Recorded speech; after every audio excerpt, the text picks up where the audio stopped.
Suzanne Evans. So, what, if anything, can we learn about Brexit and the UK's position during the negotiations on Brexit from these results? We can talk a little bit more about all of that with Jonathan Isaby, who's editor of BrexitCentral, a pro-Brexit online platform, and also with us James McCrory, co-executive director of Open Britain, a group that emerged from the Remain campaign as campaigning against so-called hard Brexit. Let's talk about UKIP first of all, Jonathan. I mean, their votes just collapsed, hasn't it? Are they finished as a political force in this country? Oh, one struggles to see what they're going to do now. Their whole raison d'etre has effectively been sorted in the sense that the British public have voted for Brexit in a referendum, and the current government are getting on with delivering that. You know, what is the point of voting UKIP Well, Nigel anymore? Farage says they're an insurance policy for a hard Brexit. I think, in a sense, you know, if the current government were down the line to renege on delivering Brexit, as we expect them to, I think UKIP possibly could see a resurgence. But what you've effectively seen over the last 10, even 15 years has been increasing numbers of people voting UKIP at elections who are dissatisfied with the status quo, wanted to send a message to Westminster or whoever, whichever election it happened to be, that they weren't happy with our relationship with the European Union, and to the point that the last election, the last general election, UKIP got nearly 4 million votes.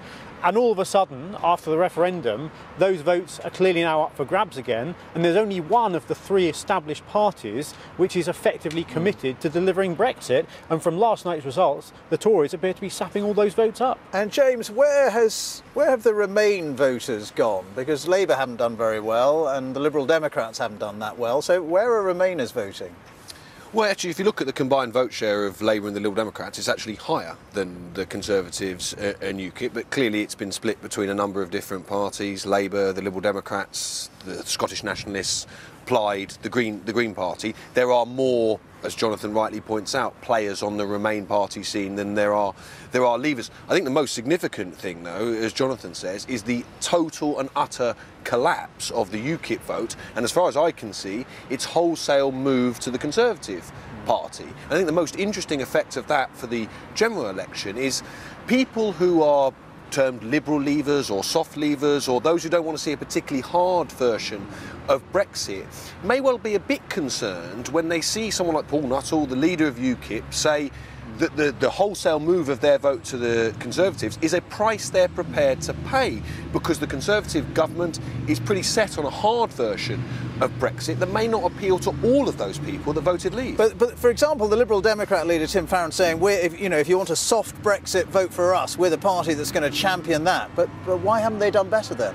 No, I don't think you should be too dismissive of how well the Liberal Democrats have done tonight. Well, they've lost 40-odd seats. Well, they've put on 7% of their vote. They're polling 18% of the vote. And as a long-standing Liberal Democrat, I remember reading the obituaries of the party 2 years ago, and now they're polling 18% of the vote. And UKIP, that remember won an election as recently as 2014, are polling just 5%. So I'm not saying it's been a brilliant night for the Liberal Democrats by any means, but it's a pretty solid performance. And what they'll be really interested in is in those seats that they're targeting in a few weeks' time in the general election, the Cheltenhams, the Eastleys, the Baths of this world. They've done pretty well indeed, and they will be taking a good look at that and saying we can build on that in 5 weeks' time.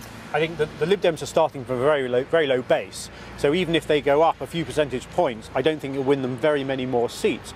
But what James also discounts is the fact that a lot of people who did vote with his side during the referendum actually now, in fact the majority of those people, now actually accept the referendum result and want the government to get on with delivering Brexit. So you think Remainers are voting Tory, basically? Oh, I think there's a lot of people who voted Remain who are perfectly happy to vote for parties who now are committed to delivering Brexit, because that is what the people voted for, and they don't want to see the referendum revisited. Is this going to be, in your view, when we get to the general election, is it going to be a Brexit election?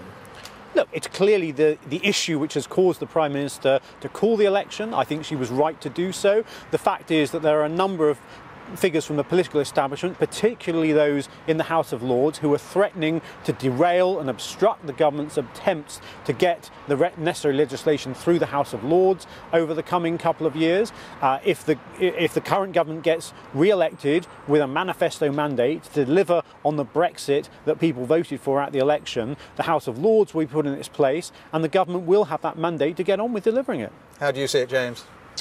Well, for the general election, I think this is a big wake-up call for people who are opposed to hard Brexit. The Conservatives have had a fantastic night. There's no point pretending otherwise. And the projections are they're going to do very well at the general election. They look set for a landslide in 5 weeks. Let's be honest about this, up against an opposition that barely seems to be able, in the Labour Party, to mount a serious challenge. So I would say to people, look at this. If you are concerned about the direction the government is taking, about a potentially hard Brexit that will cost jobs, that will increase prices in the shops, you need to go out and get stuck in at this election, because what does that mean, getting stuck in? It means you need to go out and campaign. I don't think it's healthy for our democracy to live in a one-party state. And when we're talking about majorities of 150 or more, well, there have been landslide governments before, so that doesn't mean it's a one-party state, surely. I personally, regardless of my political views, don't think it's a particularly healthy situation where you have a government returned without any opposition. I think even the most ardent Brexit supporter would accept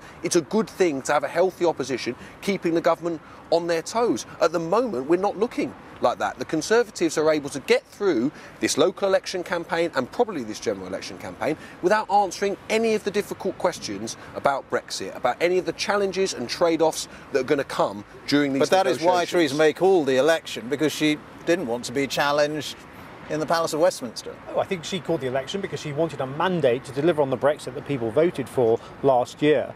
And, you know, clearly the opposition at Westminster has not been particularly strong. It may be weaker after the election if Labour don't do particularly well. But if the government, the Conservative government, is re-elected with a bigger majority, at the same time, that is a mandate from the British people, which people on the Remain side have been telling those on the Leave side for some months the current government doesn't have. Well, if they got a mandate on June the 8th, then they'll have it and they can deliver on it.